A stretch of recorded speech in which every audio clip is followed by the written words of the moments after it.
Hello, everybody, and welcome to this week's version of the Railsplitter Athletics Report. It has been a big week of ups and downs in Lincoln Memorial University athletics, some wins, some losses, and we're going to talk about that tonight. We've also got some other teams that are ready to get underway this week with their 2013 schedule. The Lincoln Memorial University men's tennis team will travel over to Limestone to take on Limestone College this week. And we'll talk with Benny Collins tonight about the Railsplitter and Lady Railsplitter 2013 season. And, of course, we'll talk with Lincoln Memorial University men's basketball coach Josh Schertz about the Railsplitter victory this past Wednesday night over Mars Hill and their upcoming battle with the Wolves of Newberry College on tonight's show. Also, we'll talk LMU baseball. We'll talk some LMU basketball as well as women's golf and much more. That's all on tonight's show. We want to remind you that on Saturday when Lincoln Memorial University plays Newberry, they're doing the Think Pink thing again, and of course it is Cancer Awareness Night in the Tex Turner Arena. Shirts are being sold by the LMU Athletics office. You can contact Robin Susong at 423-869-6285, and she'll be glad to hook you up with some of that gear down there. I think there's a minimal cost, but it all goes to a good cause. 50% of the gate on Saturday is being sent to the cause. So with that being said, let's go into this evening's show. Friday afternoon, the Lincoln Memorial University baseball team traveled over to Aiken, South Carolina to kick off the 2013 schedule in their annual three-game series with the Pacers of the University of South Carolina, Aiken. USC Aiken and Lincoln Memorial have both competed against each other to open the yearly schedules in a series that spans 3 days for more than a decade now. And this year's meeting featured LMU taking on a Pacer team that was ranked number 10 in this year's preseason poll. The Railsplitters and the Pacers opened the series on Friday with USC Aiken taking a 10-6 decision. LMU pitcher Seth Woods, who entered the game in relief in the fifth inning, got credit for the loss, going only an inning and giving up 3 hits, 4 runs, and walking 2 batters and striking out 1. Game 2 also went to the Pacers, with Hunter Hill taking the loss after only a third of an inning of work. Hill gave up 3 hits and 5 runs that were all earned with a walk en route to his first loss of the year and the Railsplitters' second. USC Aiken closed the door on LMU for the rare sweep of the series with Sunday's 2-0 win over Lincoln Memorial. Senior pitcher Austin Johnson picked up the loss in his first outing of the year. Johnson went 5 1/3 innings of work, giving up 5 hits, 2 runs, and 2 earned runs with 4 walks and 6 strikeouts before the Railsplitters fell to 0-3 on the season. And on Wednesday, the Lincoln Memorial University baseball team again traveled to South Carolina, this time to Orangeburg, and captured the first win of the season when they knocked off Claflin University 8-6 in 9 innings of play to improve to 1-3 on the year. Although LMU used 4 pitchers on the afternoon, freshman Dylan Swaggerty picked up the win, tossing 2 innings of work, giving up 3 hits, 1 run, and 1 earned run while walking 1 batter and striking out 2 to move his personal record to 1-0 on the season. This Friday and Saturday, the Railsplitters will be in Melbourne, Florida, taking on Florida Tech in a 3-game series. Game 1 slated for Friday evening that gets underway at 6 o'clock, while Saturday's action is set for a doubleheader and starts at noon. Turning to softball, the Lincoln Memorial University softball team also opened the 2013 schedule over the weekend. In her first year at the helm of the program, head coach Natalie Layden and the Lady Railsplitters traveled down to Milledgeville, Georgia over the weekend to compete against Georgia College and State University and Georgia Southwestern in a pair of doubleheaders. In Saturday's opening 2 games of the season, the LMU women lost the doubleheader to Georgia College and State University 9-8 in 9 innings and 6-4 in 7 innings to fall to 0-2 on the season. LMU's Kristen Toole suffered the loss in both games as she gave up 9 hits, 6 runs, and 3 earned runs with no walks and 2 strikeouts on the afternoon. In Sunday's doubleheader against Georgia Southwestern, LMU pitcher Samantha Smith took the loss in the opening game. Smith gave up 7 hits, 4 runs, and 4 earned runs with 2 walks and 3 strikeouts as LMU fell to 0-3 on the year. However, in the final game of the weekend, the Lady Railsplitters bounced back to come away with a 10-6 victory over GSU behind the pitching of Kristen Toole, who entered the game in the first inning to relieve teammate Samantha Smith. Toole tossed 6.2 innings of work, allowing 7 hits, 3 runs, and 1 earned run while walking 2 batters and striking out 4 to move her personal record to 1-2 on the season. She also went out of the yard with a home run while notching 2 RBI on the afternoon, while teammate Sarah Walls also went 2 for 3 at the plate with an RBI. Teammates Sierra Mudd and Amanda Snow were responsible for LMU's remaining runs batted in. And by the way, Tuesday's doubleheader with Milligan College was canceled due to the unplayable field conditions with no word as to whether the series will be rescheduled. This Saturday and Sunday, the LMU softball team travels to Dahlonega, Georgia to participate in the North Georgia Classic. Over the weekend, the Lady Railsplitters will play games against North Georgia and, of course, Lander University in that series. And turning to women's golf, last Saturday and Sunday, the Lincoln Memorial University golf team traveled to Kiowa Island, South Carolina for the Kiowa Island Intercollegiate hosted by Tusculum College.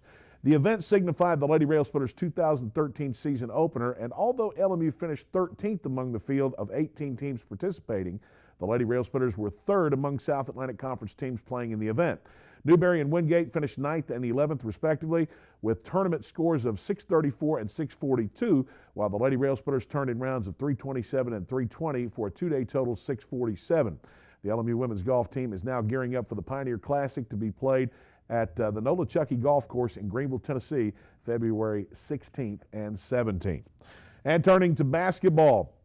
Last week, the Lincoln Memorial University women's basketball team suffered a loss while also capturing another win. On Saturday, the Lady Railsplitters traveled over to Salisbury, North Carolina, where they were upended by the Indians of Catawba College 51-40 in South Atlantic Conference play. The loss snapped a two-game win streak by the Lady Railsplitters and was their 10th of the season. On Wednesday, however, the LMU women got back on the winning track when they hosted and defeated the Lions of Mars Hill College 67-65. The victory over Mars Hill marked the second time this season the Lady Railsplitters have notched a win against the Lions and moves Roger Hodge and his team above the 500 mark at 11-10 on the year and 4-7 in the latest South Atlantic Conference standings. This Saturday, the Lady Railsplitters play host to the Wolves of Newberry College at 6 p.m. in the Tex Turner Arena. LMU is presently in a tie for 7th place in the league standings, with Wingate University entering Saturday night's action. And with that, we're going to take a break. When we come back, we'll talk with LMU tennis coach Benny Collins. Stay with us here on the Railsplitter Athletics Report. Sigmund Communications is your local radio and television stations bringing your local information, local news, and the best music from yesterday and today. Sigmund Communications was established in 1987 on the campus of Lincoln Memorial University. Since then, we have been involved in community events and other projects. Sigmund Communications is not only your local radio and television stations, but we are a learning facility aimed at educating students in the field of broadcast communications. Sigmund Communications, not just the great building with satellites that sits on the hill. We're now MediaStream, bringing home to you more and more improvements. As your hometown team, we're dedicated to bringing our friends and neighbors more service upgrades than ever before. Always available 24/7 customer service and technical support. 30-day money-back guarantee on services. Improved bundles that will save you money. Get ready to do more of the things you love with the people you love and with savings you'll love. Call 1-800-392-2662 for details. MediaStream, bringing it home to you. Bringing it home to you. Since 1973, DeRoyal has been a leader and an innovator in manufacturing products for the healthcare industry. DeRoyal supplies more than 20,000 products and product lines such as acute care, orthopedics, wound care, and trauma. DeRoyal is proud to be the largest supplier of orthopedic soft goods to clinics and hospitals in the nation. Since its start in Tazewell, Tennessee, DeRoyal has grown to open factories in over 29 locations worldwide and employs over 2,000 people. DeRoyal, a name you can trust and an employer you can count on. Looking for efficient, compassionate, and comprehensive health care for you and your family? Visit University Medical Clinic. All providers are faculty members of LMU's DeBus College of Osteopathic Medicine and are board certified in their specialty. Multiple specialties available including family medicine, pediatrics, OBGYN, and osteopathic manipulative medicine, with locations in Harrogate, Tazewell, and New Tazewell, and most insurance plans accepted. University Medical Clinic is here to serve you. Call 423-869-7193 for an appointment. University Medical Clinic. Welcome back to the Railsplitter Athletics Report. Benny Collins and his Lincoln Memorial University men's tennis team travels down to Limestone College on Friday to get the 2013 season underway. And, Coach, I know that this has been much anticipated for you. We've had some conditions that you've had to deal with this spring, very much like Jeff Sixeye, Natalie Layden, Travis Muncie, and the other outdoor coaches that have been somewhat fickle. We've had some great days for practice on the courts, and we've had some that you just couldn't have squeegeed all the water off the court or gotten all the snow off there with a steamroller or a big old bucket, shovel, whatever. Heavy piece of equipment. Yeah, I can't even think of a front end loader. There we go. Well, anyway, Rusty, you know, we had all that snow, but we do have a snow blower here. I didn't know we had that. And the guys went out one day, the maintenance guys come by, and they said, hey, you need some help. I was out there with the shovel trying to get the old courts cleaned off because they'll clean off quicker without the windscreens on them. Maintenance guys comes by and goes, we got a snow blower. And I said, can we use it? They said, yeah. So they go get the snowblower, and we did get the courts open one weekend with that snowblower. It really helped us. Well, I'm sure Mike Smith's lips were sore after blowing all that snow off the courts out there. No, Mike Smith, of course, a former volleyball coach here, and now our compliance officer. We have a little fun with that. Coach, it's been a long time since the fall season, and I know that some of your guys have improved tremendously since that time. A lot of them have come back in shape and ready to go before the season actually got started with the preseason schedule. But you've got a guy returning who has been a phenom in terms of tennis here.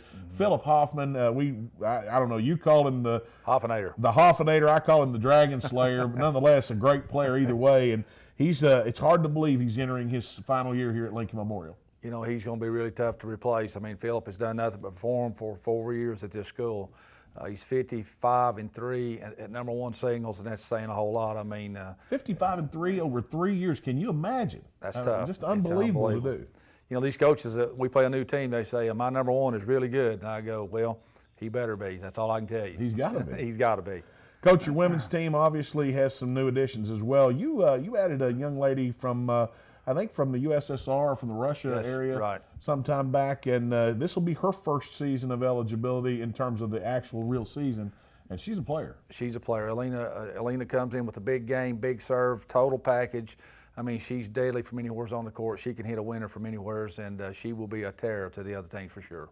Right now with both teams, if you had to break it down, what would you feel like would be their strengths and weaknesses? Well, the men's team is just overall very strong from bottom to top. They have the whole game plan. You know, we've got 3 or 4 juniors on this team. We're led by senior Philip Hoffman. We have a starter at the freshman position, probably this new kid from Brazil. He's going to get to play some, but he's a top player. I mean, he's really good, and from top to bottom, the men are very strong. The women has a lot of new additions on the team, and some of these new players are going to have to step in and play. Just looking at it, you know, they picked us 3rd overall in the conference with the men and 4th with the women. I believe the men stronger than 3rd, and the women will have to really step up and play their best game to hold that 4th position. I brought this up numerous times, and I'm going to bring it up again tonight. I mean, when you look at what the NCAA allows its member 2 institutions to have in terms of scholarships for men's and women's tennis, right, and then you look at the limitations that have been applied to us through the South Atlantic Conference correct, mandates, it really makes it hard to compete on a national level, yet I still see the teams throughout the South Atlantic Conference as a whole getting better every year. The competition, this makes my 5th season, the competition has gotten better every year. And, you know, and the Catawba coach, Jeff Childers, said it best last year. He said, I have the best team I've ever had, and I probably won't make the playoffs. It's that tough. So the SAC is really tough, no matter with the scholarship limitation. Well, here in the United States, you've got the quality players all look to go Division I. Correct. And when you only have a small amount of scholarships to give, whether it be 1.5 or 2, the other schools in the NCAA Division II, a lot of them give 6 full scholarships. How is it possible to recruit in the United States players? I mean, it's a day and age where you have to go out of country to get those quality players, but they all need or want that full scholarship. Everybody wants a full ride. You know, we just can't put it together on a tennis team. You know, I'm looking for a player that's got a really good ACT score, a good SAT score, a high GPA, where they can get a really good academic package to go along / diversity / athletic money. And that's how we have to piece these scholarships together for our tennis teams. Do you think that that's the goal of the conference and the presidents, is to force the coaches to recruit better student athletes, or is it a money thing that they're trying to save money any way they can? I have no clue what's in the president's minds and the universities. I don't know what. That's the safe answer. Yeah, that's a safe answer. I don't know what they're thinking, but you know, I've got what I've been dealt, and I've just got to run with what I've got. All right, again, let's talk about the schedules. We've got a couple of minutes remaining. Okay. Your guys start against Limestone. The girls, I think, get underway next week. I think it's University of the Cumberland. University of Cumberland. What's the non-conference schedule like for both teams this year? We're starting out playing, you know, Limestone, the men, and then we play North Greenville, men and women, and we play the University of Cumberland, and then we play another regional match, King College. So we're starting out with a tough, smack-you-in-the-face schedule. You know, it's not an easy schedule, you know. University of Cumberland's Coach Tan always has a good team. That's not a given thing. So each one of these matches that we play to start off before we start any conference matches are very, very tough. You talked about the fact that last year when you played Limestone, you went in and beat them, and I think they won their league last year. So they're going to be ready for you on Friday. Oh, yes. They did not like it when they got on the bus and left here last year. That was the last match we played, and that was their last match before their conference tournament. And they were conference champs, undefeated regular season champs. They lost in the tournament, I think, but they were regular season conference champs. So I'm sure that left a sour taste in their mouth. And I told our guys, I said, look, they're going to be really ready for you when you get down there. We were ranked in the preseason poll up toward the top of the South Atlantic Conference standings. Who are the teams to beat in this year's league standings?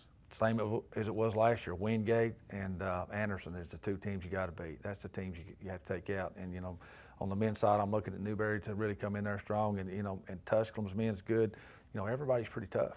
First home match for each team this year, when is that? First home match, I'd have to look at the schedule. I can't remember. Don't have it in front of me here, Coach. I thought you'd know that. Let's see. Sometime February. Yeah, sometime February. Okay, all right. We'll get to that next week and try to keep you updated on that. Coach, best luck against Limestone. Good luck next week against University of Cumberland. Benny Collins and his team head out to Limestone. We'll have results on next week's show as to how the Railsplitters fare. We appreciate him stopping by for tonight's show. We're going to take this time out. We'll be back with Josh Schertz right after this. Stay with us. I will help families adopt children from around the world and in our own backyard. I am teaching ethics to the next generation of lawyers. I will make a difference for the underserved of this region. I will be an advocate for my clients. As a prosecutor, I fought for those who couldn't speak for themselves. I'm a lawyer and professor. I will be a lawyer. I will be a lawyer. I will be a lawyer. I guess we'll take Morty. Yes. Pick last. Ouch. A vault will put you back on top. Quenches and kicks. Incoming! Yeah!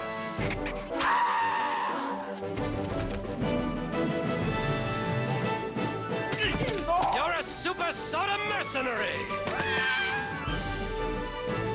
Vault. Drinks like a soda, kicks like an energy drink. Get to it! History comes alive at the Abraham Lincoln Library and Museum on the campus of Lincoln Memorial University in Harrogate, Tennessee. Located 60 miles north of Knoxville and 5 minutes from the entrance of Cumberland Gap National Historic Park, the museum is home of one of the largest privately held Lincoln collections in the country. A place to learn and play. My museum includes interactive exhibits as well as special events and educational programs. For more information, go to www.lmunet.edu. We represent the Coke brand. We would like to sue Coca-Cola Zero. Would you say that we have a case? For what? For taste infringement. We want to just sue them back to the Stone Age to send a message that they're tampering with really the flagship of the company. It's one company. It's like you suing yourself. Yeah. But they're on a different part of our floor. Da, da, da, da, da. The Lincoln Memorial University men's basketball team is currently ranked number 16 in the latest NABC poll. It was released on Tuesday afternoon. Since that time, the Railsplitters have captured a victory over Mars Hill College, 107-75 at home in the Tex Turner Arena. The LMU men are now at 8-2 in the South. 9-2. I beg your pardon, in the South Atlantic Conference race. At 16-3 overall, they'll set up against the Wolves of Newberry College on Saturday night at 8 o'clock in the Tex Turner Arena, and of course on Wednesday over in Brevard, North Carolina against the Tornadoes. And Coach, this week, somewhat of an up and down ride. We started the week off with a loss on the road at Catawba. It wasn't the most desirable thing, but well, I'll tell you, again, as I said in the post game on Wednesday, you said that when LMU made their comeback on Wednesday night, they really came back with a vengeance. In this one, though, somewhat of a lackluster performance.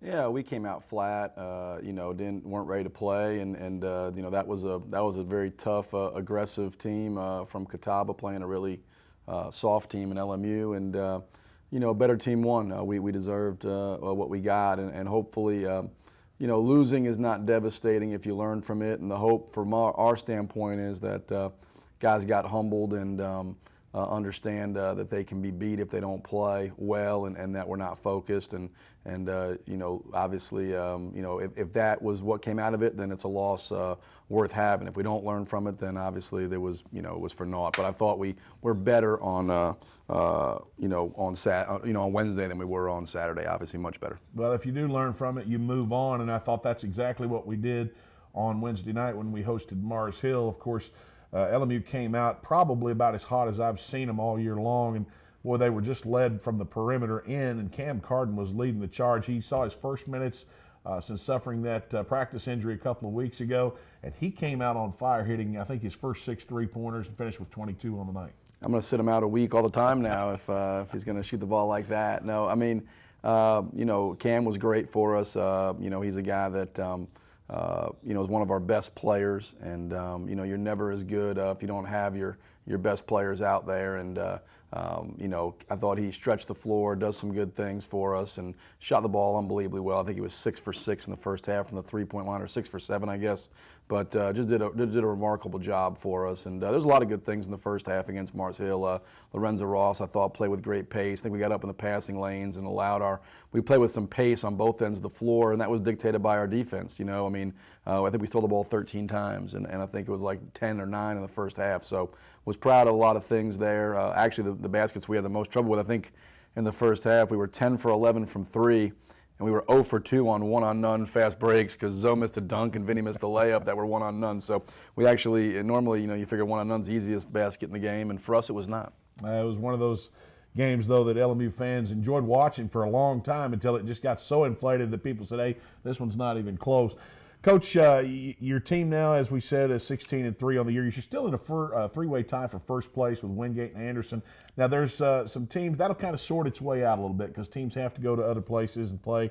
But let's talk about the teams that are coming up the backside. You've got Carson Newman that's charging hard from back there. I think Lenore Ryan's probably still in striking distance, but after that it falls off a little bit. Well, you got 5 that can win the league right now. You got 5 teams that are capable, and I'll say this. I think, you know, we play Newberry Saturday, and I've told the team this, and that's the best 6th place team in the country in any league in Division II.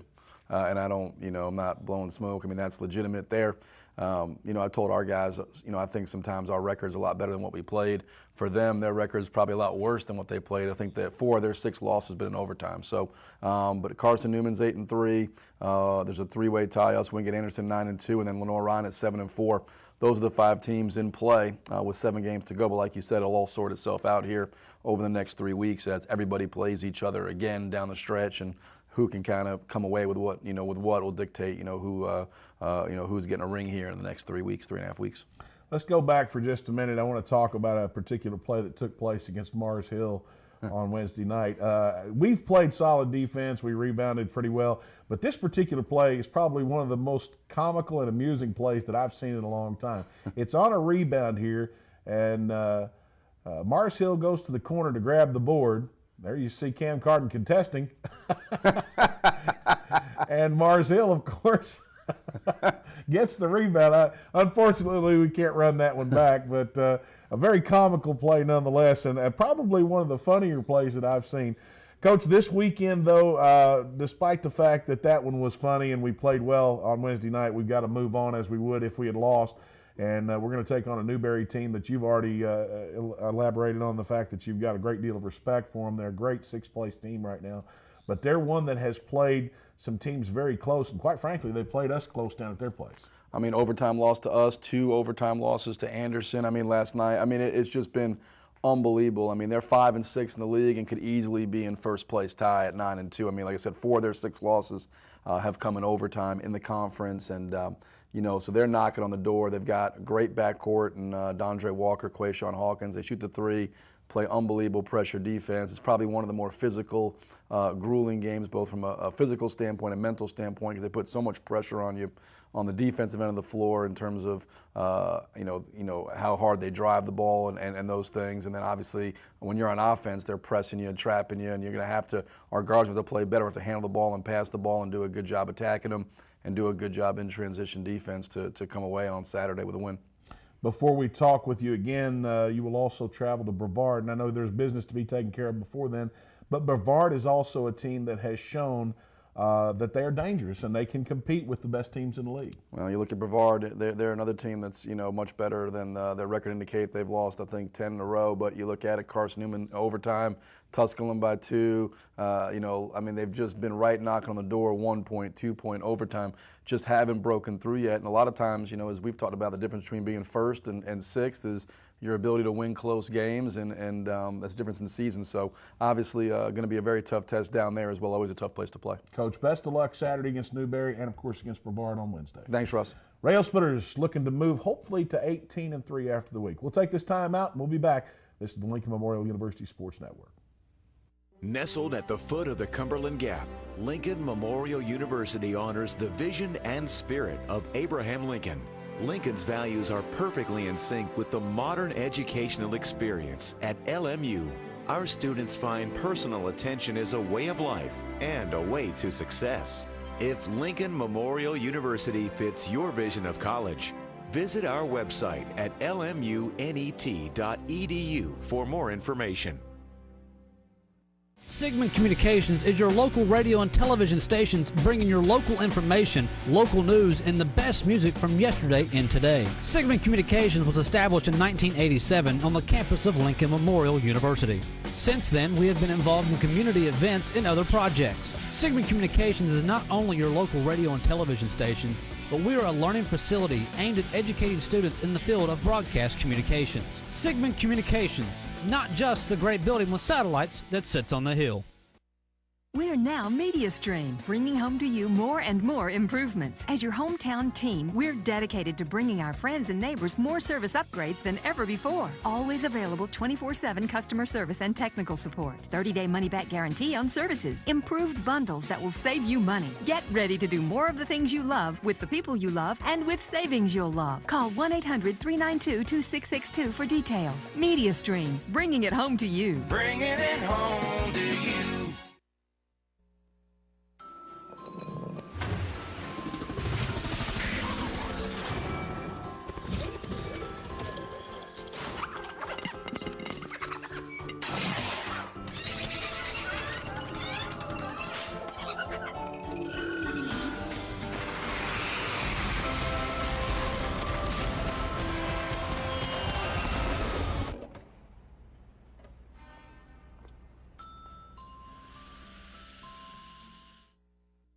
Special thanks to Josh Schertz for stopping by for today's show. And we've already talked about the fact that the LMU basketball teams host Newberry on Saturday nights. One of 4 remaining games at home here in the Tex Turner Arena this season. That's in regular season play. Hopefully both teams will have a first-round game in the quarterfinals of the SAC tournament. 6 and 8 o'clock start on Saturday again. And again, that is Think Pink night. So if you haven't purchased your pink shirt from the LMU Athletics Department, go ahead and do so. 423-869-6285, the number. Again, the Lady Railsplitter softball team on the road this weekend down in Dahlonega, Georgia, taking on Georgia College and State University, and I believe Georgia Southwestern, if that's not mistaken. North Georgia, I'm sorry, is one of those 2 teams, but and Lander. So good luck to them this weekend. Those other 2 they played last weekend. Railsplitter baseball team down in Melbourne, Florida, again taking on Florida Tech. So best of luck to Jeff Six-Eye and his squad, and of course Benny Collins and the Railsplitters down at Limestone on Friday, opening the 2013 tennis schedule. We did not mention golf, so I need to get them in there. The LMU men's golf team down in Jacksonville, Florida this weekend, and they'll open their 2013 schedule. We'll talk with Travis Muncy next week as to how the Railsplitters have done in that tournament. Other than that, that's about all the time we have for this week's show. Do yourself a favor, check out the LMU Athletics website, www.lmurailsplitters.com. Until next week, I'm Rusty Peace. Rachel, break it down. Good night, everybody.